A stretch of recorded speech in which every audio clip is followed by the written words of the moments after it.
வணக்கம் மக்களே, welcome to Narmi tax. தினம் ஒரு திருவாசகம்.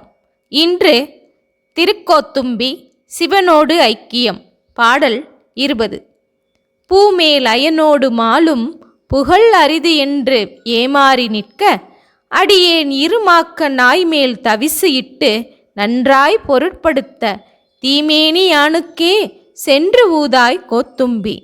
இந்த பாடலின் பொருள்: அரசவண்டே, தாமரை மலர் மேல் இருக்கின்ற பிரம்மனோடு திருமாலும் சொல்லுதல் அரிதாமென்று தடுமாறி நிற்கவும், தொண்டனேன் இருமாக்கவும் நாய் போன்றவனை மேலாகிய இருக்கையில் வைத்து நன்மையாக என்னை ஒரு பொருளாக கொண்ட நெருப்பு போலும் திருமேனியை உடையவனாகிய சிவபெருமானுக்கே தூதாகச் சென்று அவன் திருவடி மலரை ஊதுவாயாக என்கிறார் மாணிக்க வாசகர்.